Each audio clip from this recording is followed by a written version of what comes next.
Hey everybody, welcome back to AP Government with Mrs. Homuth. Today we're diving into the early constitutional period. What was going on in the colonies, how are we feeling about things, and what ultimately led up to the approval or the ratification of the US Constitution. So, let's get started. A quick recap of your learning targets, of course, that are at the top of your note packet. We're going to be looking at debates surrounding this idea of liberty. What is liberty? What does it mean? What does it mean to different people? And we're going to look at that time period from the Revolutionary War up to the Constitutional Convention. We'll look at some of the major proposals that were made at the Constitution and ultimately how compromise had to play a factor in this process. And then ultimately, it doesn't end there. It doesn't end at the Constitutional Convention. There are issues during the ratification or the approval process between two different groups, the Federalists who were pro-Constitution and wanted to see this thing pushed through, and the Anti-Federalists who, rightfully so, had a few concerns. So, we'll be looking at those in this chapter. All right, so let's talk about why. Why were we prior to 1761 pretty happy, pretty okay with British rule here in the Americas? And then what ultimately changed? So you guys have taken world history, you've taken US history, and you know that at the time there's this phrase that the sun never sets on the British Empire. The British were imperializing, they were colonizing around the world, across the globe. And the Americas is one of those places that they're colonizing. And ultimately, colonizing is not cheap. So the British have to start thinking about ways that they can make some money. They can recoup some money from this process. And so that begins in the early 1760s. So the Writs of Assistance was the first major piece of British legislation that allowed for British officials to search the homes of American colonists for smuggled goods. And so at the time, the British want their colonies to be buying British product, but a lot of people here in the colonies were buying from Native American tribes, and the Spanish and the French were over here. And the British don't like that, right? So they're going to try and get control back over sort of the economy and the purchasing of goods here in the colonies with the Writs of Assistance. Now, Proclamation of 1763 ultimately prevents white settlers from settling beyond the Appalachian Mountains, keeping them a little bit closer to the British homeland and British territory here in the Americas. And then you have a lot of the stuff that you may be familiar with from US history that ultimately really irks the colonists. Things like taxes. No one likes taxes, right? And the colonists were no exception to that. And so in 1964, you have the Sugar Act, you have the Stamp Act, you have the Townshend Act, you have the Tea Act in 1773, which leads to, of course, the Boston Tea Party and the dumping of British tea in Boston Harbor. And so it's tax after tax after tax. And by 1773, about every everyday item that the colonists use are taxed when they are paid for. And they don't like that. But it's not just the taxes that they're upset about. They're upset about the fact that they don't have representation in British Parliament. Coin the phrase, no taxation without representation. And that becomes sort of the battle cry of the American colonists. Now, ultimately, in response to the Boston Tea Party, the British pass another series of acts that we call the Intolerable Acts. The British call them the Coercive Acts, to coerce us to start behaving ourselves.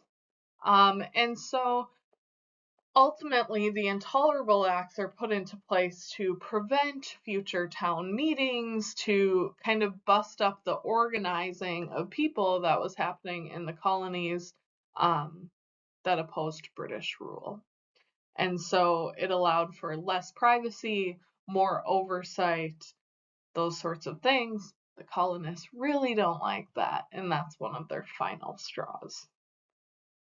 So Patrick Henry is a delegate in the Virginia House of Commons, and he makes this cry to the state of Virginia, which is like the most populated state at the time, give me liberty or give me death. And he gets the state assembly on board with this idea of a revolution. And obviously having one of the most populated, wealthy states or colonies at the time involved in the revolution is going to be incredibly important to its success. Now, what is liberty? What is on the mind of the colonists and the leaders that are making these cries for liberty? Well, one of the beliefs, and many of these beliefs are influenced by the Enlightenment, which we'll get to at a later time, is this idea that one, men are ambitious. They will seek power. They are greedy. They are easily corrupted. And so there must be sort of mechanisms in place to limit that power, to create limitations on power.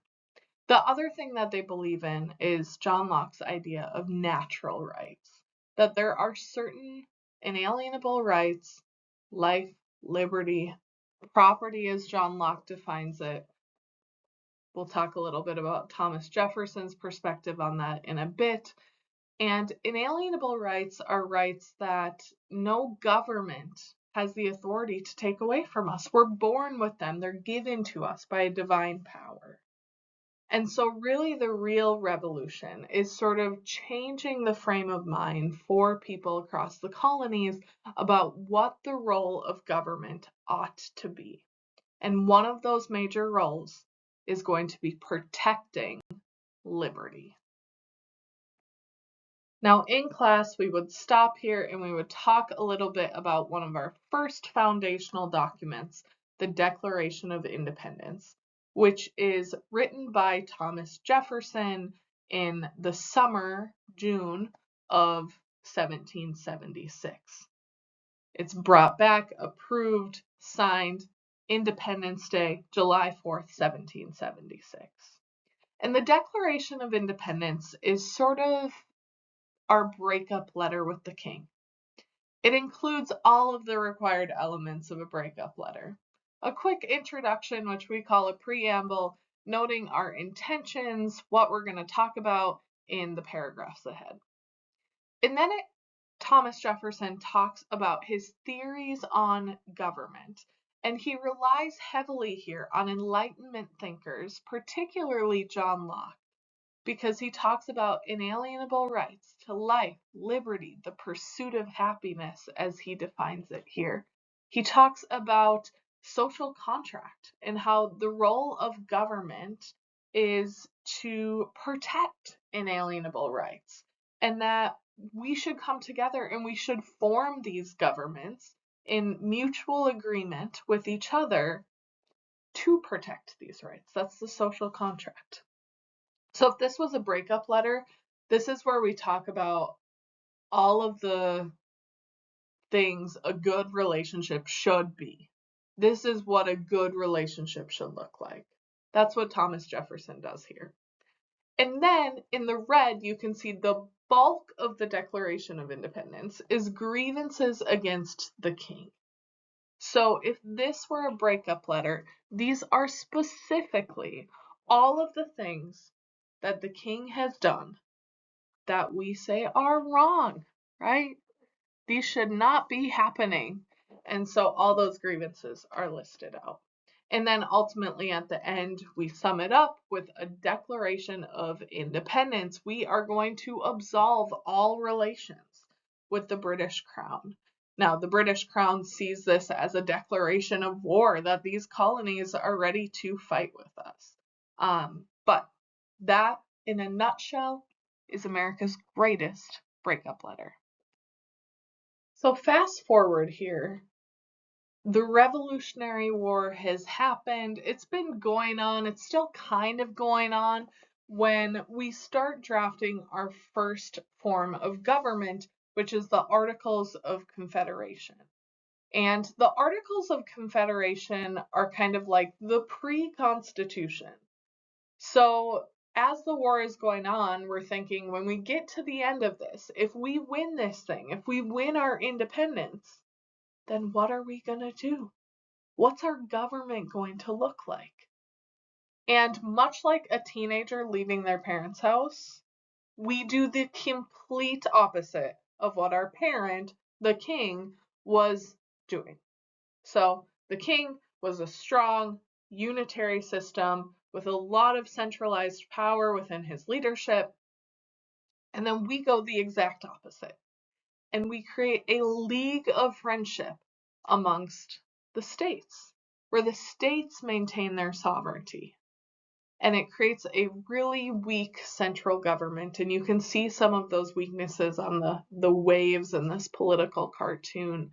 And so we'll talk a little bit about this document in class as well. If you happen to miss out on this document, you miss out on this day, please follow up with me or a classmate so we can talk more in depth about the weaknesses here.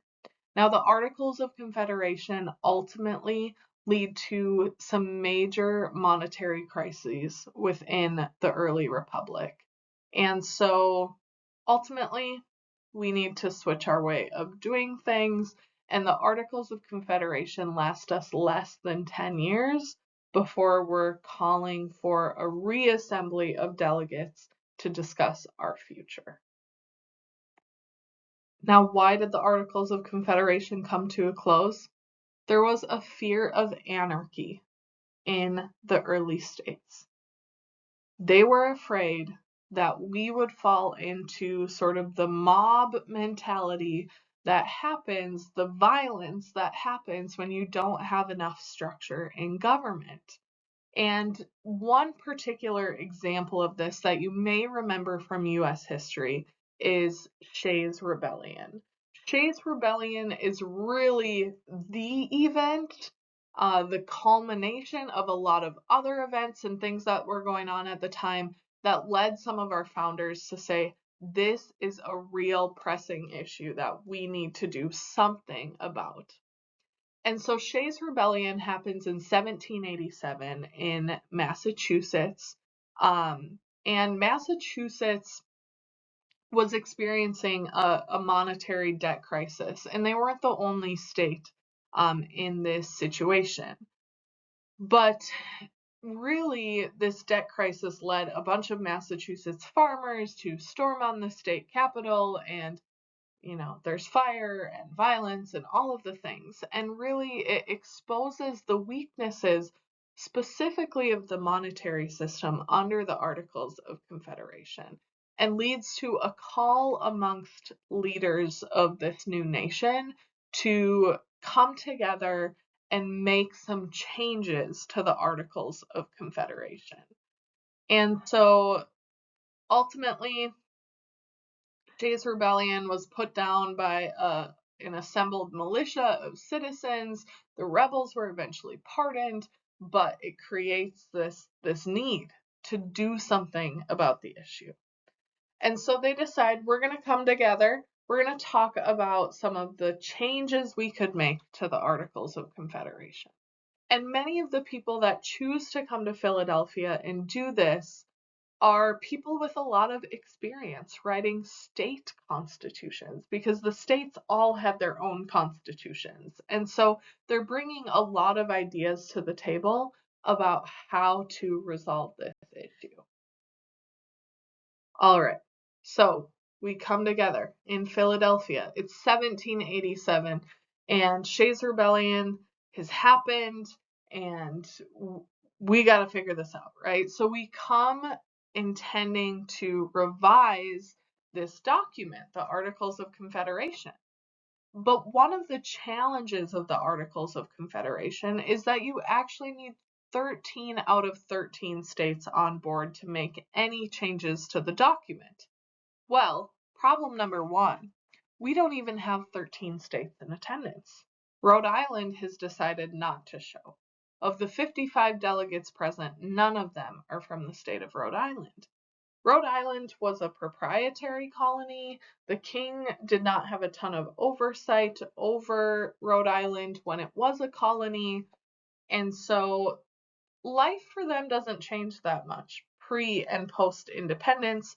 They're not interested in being a part of this show, right? Now, of the 55 who come, you got a fairly young group, right? The average age, maybe somewhere in the 30s. They're really well educated for their time. Like, they have college degrees, which is rare for the time. Most people have less than an 8th grade education at the time. So they're very well educated. They're very well involved in the government. Many of them served in writing state constitutions. They had been involved in governorships and as representatives in the Federal Representative Assembly under the Confederation. So they're very involved. And they decide, we got to throw this thing out. We can't fix it. And so we're going to produce a new written constitution that's committed, most importantly, to this idea of liberty and natural rights, both of which were present in the Declaration of Independence as well. Now, there's a couple major proposals that take place at the Constitutional Convention, and one of the biggest compromises that has to happen is over the issue of representation. You had a big state, a big, powerful, wealthy state like Virginia come with their plan. And in the Virginia plan, they are really looking out for the interests of large states like them. To counteract that plan, you have the New Jersey plan, which is going to be more representative of smaller states. And so you have these two plans that we need to sort of create a compromise of to be able to move forward in this constitutional convention. Now, it wasn't all arguments. It wasn't all arguments about representation or slavery or commerce and trade and the various other compromises that took place. There were some really important ideas that they all agreed upon from the start, right? We said liberty is an important idea. Natural rights, protection of those rights. Many rights are actually protected within the body of the Constitution prior to the addition of the Bill of Rights. You also had almost immediate agreements on things like separation of powers and checks and balances, so on and so forth. So this Venn diagram activity, you are sorting based on your reading, which you can find in the textbook, what sort of things were true of the Virginia plan, what sort of things were true of the New Jersey plan, and then where was there some agreement in the middle. It's ultimately going to be the state of Connecticut that is going to come up with a compromise that we now know as the Great Compromise. So, what was all involved in the Great Compromise? First, to settle the issue of representation, they decide we are going to have two chambers of Congress, the House of Representatives and the U.S. Senate. And we would do representation differently within those two houses. So in the House, we're going to be based on population. In the Senate, equal representation, 2 people from each state. So in a small state like North Dakota, you'll have 2 U.S. senators, but only 1 person in the House of Representatives because we're pretty small, right? Where a state like California is going to have over 50 in the House of Representatives. So that's how they settle this. The other thing that they include in the Connecticut Compromise or the Great Compromise, is a compromise on the election of the president. The founders were really concerned about creating a singular executive that didn't mirror a king, that couldn't be a king. And so they come up with the Electoral College. And we'll talk more about that in future chapters, but it's worth mentioning here as well that it is an inclusion to settle a debate about how we elect a president. Now, in the Constitution, they create a republic or a representative democracy. So you and I aren't involved in every decision our government makes, but instead we elect office holders to represent us. So we have a representative democracy, and the framers really preferred a representative democracy because they didn't trust the masses to be well informed enough, to be involved enough to make sound decisions about government, right? And so they preferred a representative democracy because it would be sort of a check on the mob mentality that may be able to spread amongst the masses. So this is jumping ahead a little bit. But one of the cases that we're going to talk about in this chapter is called Marbury versus Madison. And it's one of the first major decisions of the US Supreme Court under the new Constitution. And it establishes an important check within the Constitution that is not otherwise written into the body of the Constitution itself, and that is judicial review. That there would be the power of the courts to determine the constitutionality of laws. And so we don't find that within Article 3 of the Constitution. But where we do find it is in the Federalist Papers. So when we get to talking about ratification of the Constitution, the Federalist Papers become sort of the written body of work that is used to convince people that they should get on board with this new Constitution, that this is how it would work in practice, and this is why it is good. They're persuasive writings. And so they talk about judicial review in there in Fed 78, which we are going to get to way later in the year. But judicial review is not mentioned in the Constitution, but it was something that was on the minds of the framers, and it's established under the decision in Marbury versus Madison. So that's why I bring that up here, because it's mentioned in the previous portion of your notes from the slide deck, and so I wanted to mention judicial review here and preview this case for you, which we'll get more to in a future video.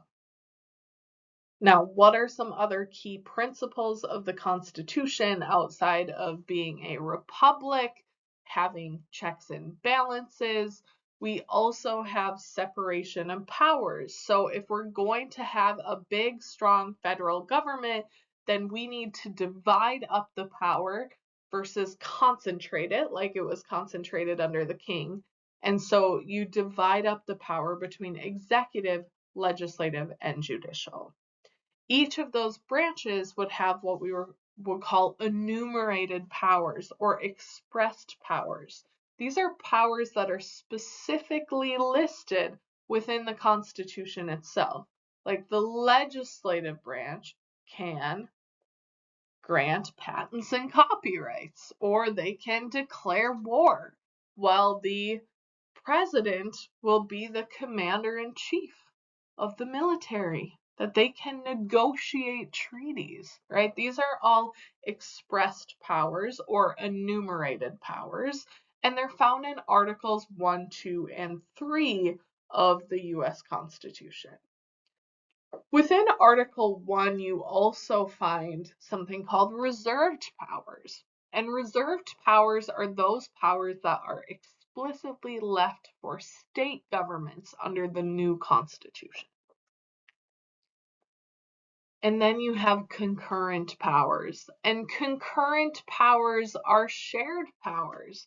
They're things that both levels of government can do. And so I frequently think of taxation as one of the biggest concurrent powers because at the federal level, you pay federal income tax, you pay your FICA taxes, which would be your Social Security and your Medicare and all of those things, unemployment.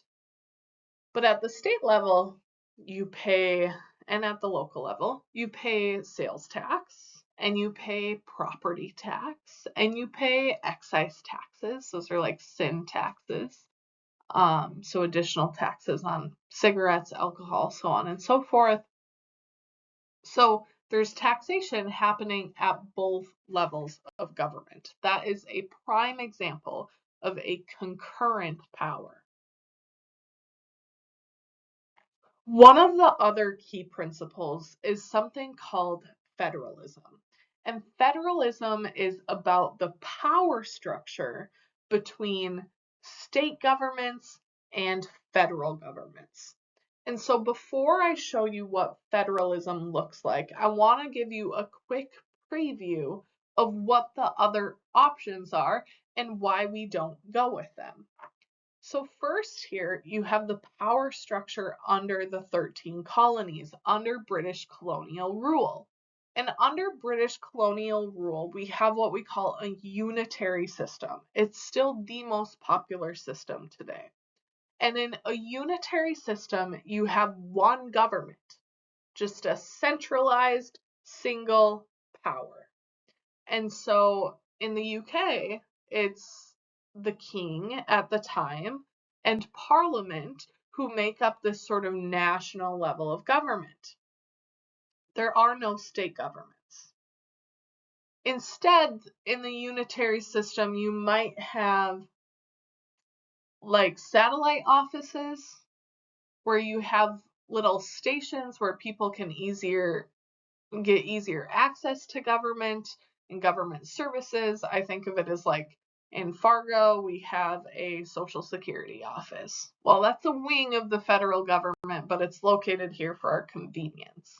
So that is a unitary system, no state government. Now, like I said, with the Articles of Confederation, we go and we do the exact opposite of what our parent, the king, did under colonial rule.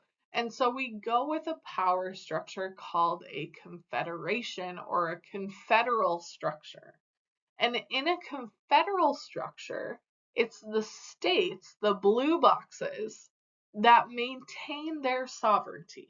And sovereignty is ultimate authority within one's jurisdiction.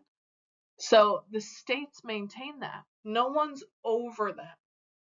It's actually the national level of government that is under them. So states maintain their power and they choose to come together for certain things, minor things, small things, right? So in the Confederation under the Articles, if we were being attacked by foreign nations or Native American tribes or whatever it may be, we might decide we're going to send some of our own state militia to help this little national federal entity to protect us all collectively. But the federal or national level of government only has the power given to it by the Confederation. This creates a very weak, centralized power and can lead to some chaos, as we saw under the Articles of Confederation. And really today, it's a fairly obsolete power structure in government because it doesn't work that well. The only examples I can think of as modern examples to this are going to be international agencies, maybe like the United Nations or the European Union, so on and so forth.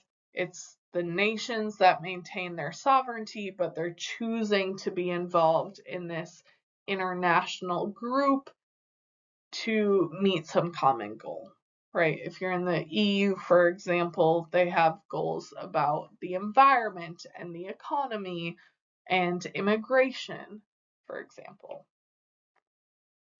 So then, If neither of the first two work for us, we got to come up with a third.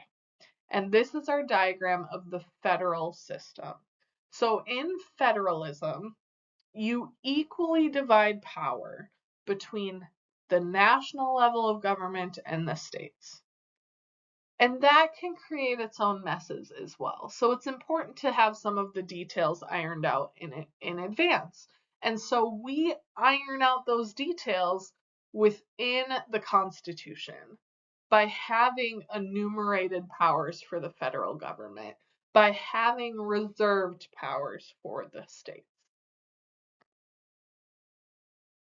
So unlike the other two systems, in this system, the two levels of government truly share power.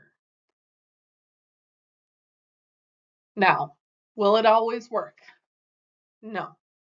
And we're going to talk a little bit about why that is. So, the founders' view on human nature was not really a positive one. They viewed government as necessary because we are not angels. We are greedy, we are ambitious, we are selfish beings.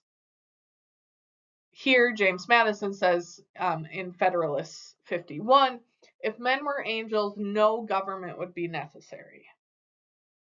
Right? If we were all perfect, we don't need government. But we're not all perfect. And so the government has to create controls. It has to be a government that can exist, even in their words, even in the absence of political virtue. When men are motivated by greed and corruption, the government must sustain. And so one way they make sure that we can do this is we create checks and balances. Checks and balances within the system itself, safeguards to make sure that no one person can, in their greed, corrupt this Republican form of government. And so the president can't do certain things without approval of Congress or approval of the Supreme Court. And Congress can't do certain things without the president approving them, so on and so forth. So there you have the system of checks and balances as a check on human nature. Now, you're also going to have some degree of checks and balances in the federal system between the national governments and the states. And though those are less specific within the Constitution itself, they certainly are in place and do sort of butt heads even in the modern era over issues like abortion and marijuana and a variety of other sort of interstate commerce issues, which we'll get to at a later time.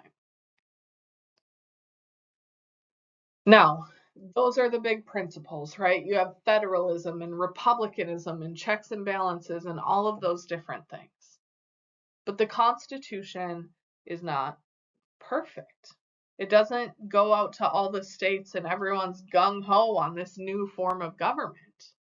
There's lots of valid concerns that it creates a federal government that is too big, that is too strong, that could be monarchical. And we just fought a war over a monarchy, one that we weren't supposed to win and did. So what are we doing, right? And so out of this comes an argument, a political argument between a group called the Federalists and a group called the Anti-Federalists. So the Constitution is signed September 17th of 1787. It goes out to the states for ratification. And in the ratification fight, Federalists are those that are in favor of this new, stronger national government. They want to see the Constitution ratified. They view it as actually protecting liberty, that it protects us from the power of factions, which we'll talk about in Federalist number 10, which are like powerful interest groups that want to work against each other. And there were moderate coalitions of Federalists who were less gung-ho about the whole thing, but like saw it as like a necessary evil, as the better of two evils, compared to what they were currently living with under the Articles of Confederation. So that's worth mentioning as well, that in all of history there has been political moderates and people in the middle. The Anti-Federalists are going to be largely opposed to this new constitution because they think it creates too large of a federal government. They were states' rights advocates. They saw a need to limit central powers, to create more strict, strong limits on the federal government. Um, but there was also a coalition of anti-federalists who said you could solve all of this. All of our concerns could be solved by the addition of a Bill of Rights. And so the addition of the Bill of Rights becomes central to the argument over ratification of the constitutions. Many Federalists did not believe that the Bill of Rights was necessary because the Bill of Rights was a list of things that government could not do. And they said, we created this Constitution of limited government, of the assumption that it only lists the powers it can do. So by listing things that it cannot do, are we assuming that the feds should have more power than what's actually listed here? And if so, that's maybe a dangerous precedent to set. And so there's solid arguments about the Bill of Rights on both sides of this issue. And we'll continue to talk about this issue in the next week or two. Now, I mentioned the Bill of Rights, and the Bill of Rights obviously is added down the road. We'll talk about how that comes to be. But the Bill of Rights is not the only foundation of rights in the Constitution. It's maybe the most well known, right, with your right to freedom of religion and free speech and all of those different things. But there were liberties that were guaranteed by the Constitution even before the Bill of Rights were added. And so many of those are found in Article 3 of the Constitution. They talk about the judicial system, and they say the federal government must protect the writ of habeas corpus, which is basically if you issue a writ of habeas corpus, you're saying I'm unlawfully imprisoned. And so you believe you shouldn't be imprisoned and you have the right to be heard in front of a judge about that. There's no ex post facto laws. So ex post facto laws are when a new law goes into effect, you can't go back and criminalize people for doing that activity before the law was in place. So when prohibition gets added to the Constitution, you can't go back and charge everybody for drinking before the 18th Amendment was a thing, right? Laws cannot be retroactive. There's the right of trial by jury, is included in the original Constitution as well, which many people are unaware of. There is the privileges and immunities clause in the Constitution that says every citizen of each state is entitled to the same privileges and immunities of the other. That states must also recognize other states and the decisions made by other states as valid. They create no religious qualifications for office, which is actually a very common thing in state constitutions at the time. Not so much anymore, but at the time it's fairly common. They don't include them at the federal level. And you have the right to no bills of attainder, right? So a bill of attainder is a legislative act that declares a person or group guilty of a crime and imposes punishment without the right to a jury. So maybe it's like, well, we're going to imprison everyone that evaded the draft with no trial by jury. That is not due process and it's not allowed under the Constitution. So a lot of these rights are found within the Constitution before the Bill of Rights adds specifics about your rights in a criminal trial and your rights to freedom of expression and all of those different things. There comes to be two major divides over ratification of the Constitution, and one of those is over the issue of the Bill of Rights between the Federalists and the Anti-Federalists. But one of the other major compromises that has to take place before the Constitution is even signed by a number of states is the debate about slavery. And there were many people who saw this creation of a new Constitution as an opportunity to end the practice of slavery, but they knew that there would be a number of states that they could not get on board if they chose to outlaw slavery within the new Constitution. They needed the southern states for ratification. And so knowing that, they made some compromises on the front end, or maybe a better word is concessions on the front end, so that they knew they could secure some of the southern states during the ratification process. And so one of the major compromises that happens within the Constitution is the 3/5 compromise, where they make agreements on how we counted enslaved Americans for the purpose of representation and taxation. And ultimately, what they decide is that they will count every 5 enslaved people as 3 people for both the purpose of representation and taxation. So that is a major compromise. They also make concessions about when they can have more of these discussions in the future. And so there's a compromise made that there will be no changes to the slave trade for at least 20 years. So there's some different parameters they put in place. And, many Black Americans, many enslaved people would have been more free if the British had won. The British are going to outlaw slavery far before the Americas will, and without a civil war.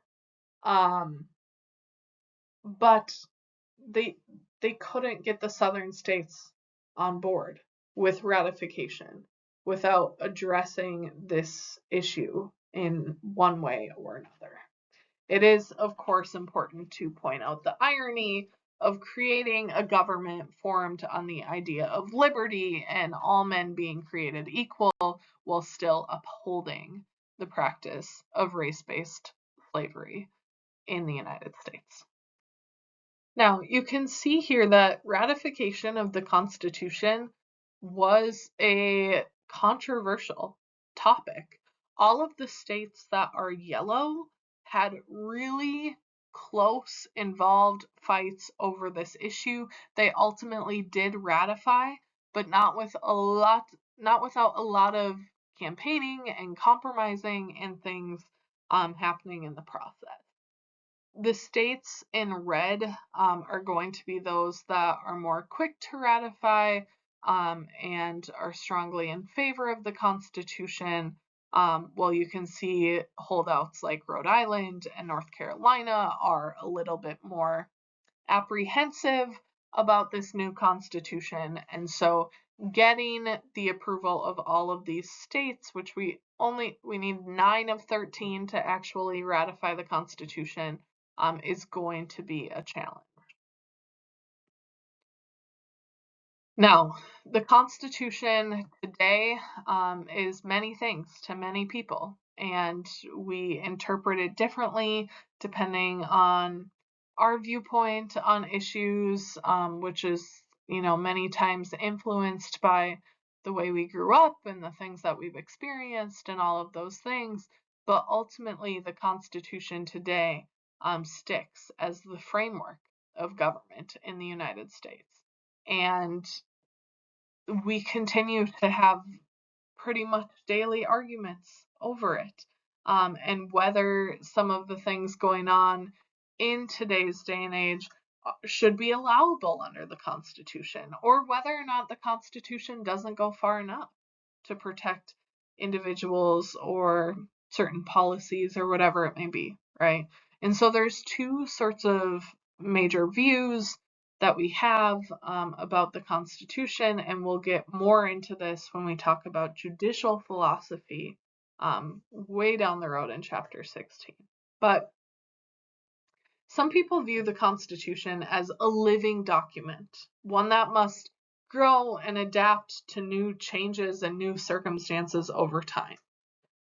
And so the most formal way of doing that is through the amendment process, right, where we've added suffrage amendments, which is the right to vote. We've extended the right to vote over time. We've protected people and their due process through things like the 14th Amendment.